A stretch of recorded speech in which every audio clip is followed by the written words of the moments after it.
एक हफ्ता 10 दिन के अंदर एक गाना ऐसा प्लानिंग करिए जिसमें हमारे सारे बच्चे दिखे। होली का बेटा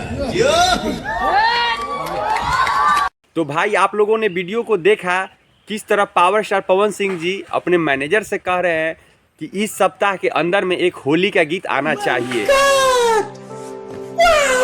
जी हाँ, और उसमें जितने सारे वहाँ पर इवेंट्स में जितने सारे क्रिएटर्स गए थे सबको उसमें नज़र भी आएंगे, ठीक है। और देखिए इसमें हीरोइन कौन होंगी, क्वीन शालिनी जी होंगी, क्योंकि पावर स्टार पवन सिंह जी जो कहते हैं भैया वही करते हैं। और गाना जो होगा ना भैया एकदम हटके होगा, सबसे हटके होगा, ठीक है। एकदम तड़कता भड़कता होगा, एकदम देसी अंदाज वाला गाना होगा। गाना जैसे ही मार्केट में आएगा भैया तो धूम तो मच ही जाएगा। और पावर स्टार पवन सिंह जी के जितने सारे फैंस हैं बहुत बेसब्री से भी इंतजार कर रहे हैं ना कि भैया का गीत जल्द से जल्द रिलीज किया जाए, क्योंकि होली आ रहा है, ठीक है। थोड़ा सा भी समय है, बट समय को आने में ज़्यादा समय नहीं लगता है, ठीक है भाई।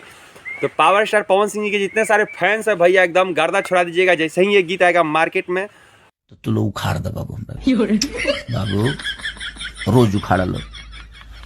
और इस बार होली में भी एकदम एक से एक गाना आने वाला है। आप लोग दिल थाम के बैठिए, फिर मिलते हैं, एक नए ब्लॉग्स मिलते हैं, नए वीडियो मिलते हैं। और जो लोग हमारे चैनल को सब्सक्राइब नहीं किए हैं तो प्लीज़ हमारे चैनल को लाइक शेयर और सब्सक्राइब कर दीजिए। अगर हमारे मुंह से कुछ अपशब्द निकल गया होगा तो अपना छोटा भाई समझ के माफ़ कीजिएगा। फिर मिलते हैं। जय श्री राम, जय हो भोजपुरिया समाज, हर हर महादेव।